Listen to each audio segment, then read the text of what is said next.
Добрый дзень, шаноўныя слухачы. Мяне завуць Пальчэўская Марыя. Я вучуся ў 11 класе Азярцоўскай сярэдняй школы. Тэма майго даследавання – кулінарныя матывы ў беларускай літаратуры 19 стагоддзя.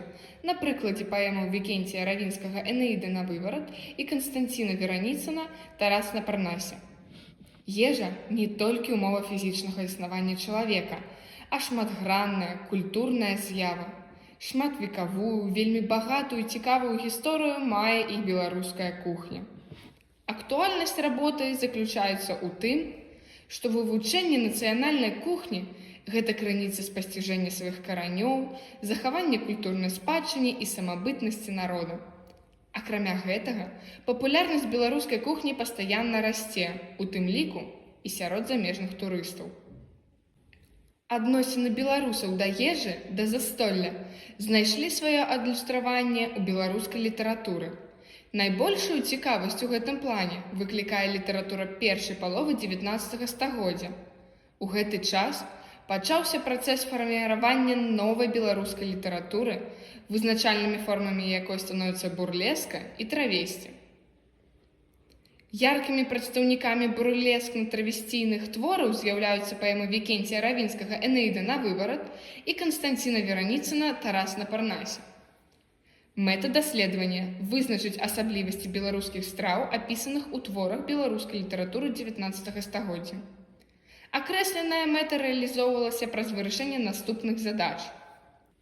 Вызначыць асаблівасці беларускай літаратуры 19 стагоддзя, прааналізаваць паэмы Вікенція Равінскага «Энеіда на выварат» і Канстанціна Вераніцына «Тарас на Парнасе», выпісаць назвы страў, якія там сустракаюцца, зрабіць класіфікацыю страў паводле кампанентаў і выявіць этымалогію некаторых з іх, знайсці рэцэпты беларускіх страў, пра якія расказваецца ў паэмах.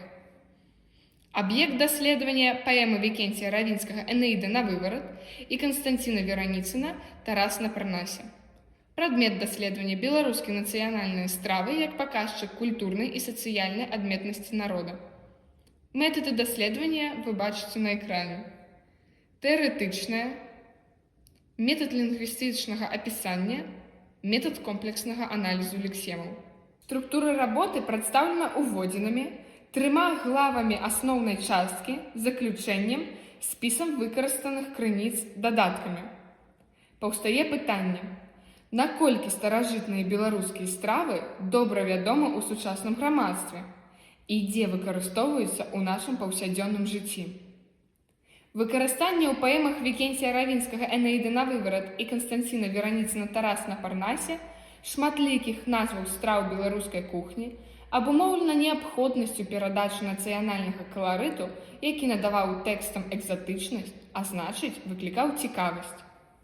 «Энеіда на выварат» дае даволі поўнае ўяўленне аб нацыянальнай кулінарыі беларусаў і традыцыях харчавання. У тэматычных адносінах сістэма найменняў ежы ў «Энеідзе на выварат» даволі разнастайная. Найбольш поўна прадстаўлена ў паэмы назвы мучных страў беларускай кухні, сярод якіх можна вылучыць: найменне выпечкі, сачэнь, перапечкі. Сачэнь – выраб з кіслага або прэснага цеста у выглядзе тоўстага бліна без начынкі. Фіксуецца ў слоўніках як усходнеславянская назва. Перапечка – хлеб круглай формы, пераважна з пшанічнай мукі, матываваная працэсам прыгатавання стравы. Рэдкія вараныя стравы – варыва, крупенне, гушча, жур, кулага, саладуха, талакно. Мучныя вараныя стравы адрозніваюцца кампанентным складам, перш за ўсё спосабам памолу зерня і яго гатункам, а таксама спосабам прыгатавання цеста – кіслае або прэснае. Назвы страў з круп проціпастаўлены па прыкмеце: рэдкі густы, молаты цэлы. Драчона – каша з дробных ячменных круп. Назва паходзіць ад драць, раздрабняць, абумоўлена працэсам апрацоўкі зерня. Гушча – густая каша з цэльна зваранага зерня ячменя, магчыма з бобам. Крупенне – вытворны назоўнік ад крупы, што паходзіць ад крупіць і рабіць буйны памол. Прымаючы пад увагу спецыфіку суфіксацыі на ен-я уласцівай літоўскай мове, назоўнік крупення можна разглядаць як запазычанае з літоўскай мовы, якое ўжываецца пераважна для абазначэння рэдкай стравы з круп. Стравы з жытняй мукі. Гэта саладуха, кулага, кулеш. Саладуха – саладжавая страва з густа-зваранай жытняй мукі. Назву кулага не фіксуюць літаратурныя слоўнікі беларускай мовы. Яна сустракаецца ва ўсходнебеларускіх гаворках у значэнні саладуха. Кулеш – рэдкая мучная каша з салам. Назва пашырана ў рускай, украінскай і польскай мовах. Этымолагі бачаць сувязь з кулага. Стравы з аўсянай мукі, талакно і жур, вылучаюцца ў асобную групу найменняў з-за спецыфікі іх прыгатавання і паўночна-славянскага арэолу ўжывання. Талакно – мука з ачышчанага пражанага аўса і стравы з такой мукі. У штодзённым побыце беларусаў згаданая страва займала значнае месца, аб чым сведчыць ацэнка аўтарам паэмы. І мора горш ад талакна прыелась. Лексема жур, літаральна не густы аўсяны кісель, перанята ад палякаў, дзе жур – супна-заквасцы з хлеба, жытняй або аўсянай мукі. Назвы мясных страў менш разнастайныя. Пячэнне з часнаком, шматкі мяса з варыва, парасяціна смажона, смажэння. У большасці гэта назоўнікі, матываваныя спосабам прыгатавання мяса, з забагуленым значэннем стравы з мяса, прыгатавання смажаннем. І сёння функцыянуюць літаратурныя найменні смажэнне і смажаніна. Стравы з агародніны прадстаўлены ў паэме матываванымі назвамі мякотная камы. Мякотная страва з нацёртай бульбы, морквы, назва якой утворана шляхам пераходу прыметніка ў назоўнік. Камы – каша з тоўчанай бульбы.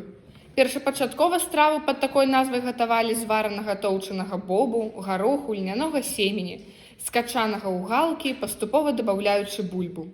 Салодкія мучныя стравы прадстаўлены пернікамі. У Энеідзе на выварат згаданы гарадскія або прывазныя ласункі. Былі салодкія пацешкі, вяземскія пернікі, арэшкі, мязгі, мязюму рашаты. Важны матыў твора – спажыванне алкаголю. Найбольш часта ўжываецца ў тэксце паэмы назва гарэлка, а таксама гарэлка з мёдам, сівуха сударская моцная, нямецка піва. У тэксце сустракаем і сведчанне разнастайнасці кампанентнага складу і якасці такіх напіткаў. Большасць герояў атэстуецца праз іх стаўленне да спіртных напояў. У паэме «Тарас на Парнасе» сістэма найменняў страў беларускай кухні прадстаўлена больш сціпла, аднак у ёй пераважаюць мясныя стравы. У якасці дадатку выкарыстоўваюцца тлушчы жывёльнага паходжання. І з пастаялкай жур студзёны, а з кашы сала аж сцякло. Ды гусяціны смажонай у волю ўсім багам было. Адметнымі стравамі, якія ўзгадваюцца ў тэксце Тараса на Парнасе, з'яўляюцца хлеб, краюха, бухатка хлеба, капуста і каўбаса. Прыгатаванне каўбас – вызначальная рыса побыту беларусаў. Такі набор страў мог мець месца толькі на святочным стале, у незвычайных абставінах і асаблівы час. У выніку даследавання вызначаны асаблівасці беларускіх страў, апісаных у творах беларускай літаратуры 19 стагоддзя. Сістэма найменняў страў у мастацкіх тэкстах Энеіды на выварат і Тараса на Парнасе дэманструе багатыя традыцыі нацыянальнай кулінарыі, аб чым сведчыць. Спажыванне пераважна мучных страў. Адносна простая падсістэма найменняў мясных страў, прадстаўленая назвамі аднатыповай структуры – пячэнне, смажэнне. Багатая сістэма кулінарнай тэрміналогіі, якая ўключае абагуленыя і канкрэтныя назвы, спрадвечную лексіку і запазычанні, жур, каўбаса, гарэлка, што інфармуюць аб культурных кантактах з іншымі этнасамі. Вынікі дадзенага даследавання ўпершыню былі прадстаўлены на наібрыне, традыцыйным свяце, якое штогод праводзіцца ў азярцоўскай сярэдняй школе. Для знаёмства вучняў нашай установы адукацыі складзены тлумачальны слоўнік назваў беларускіх нацыянальных страў і распрацаваны праект меню рэстарана-кафэ «Парнас». Лічу, што гэта справа вельмі актуальна ў нашы дні, таму што стравы беларускай народнай кухні – гэта яшчэ адна магчымасць зазірнуць у мінулае і захаваць будучае.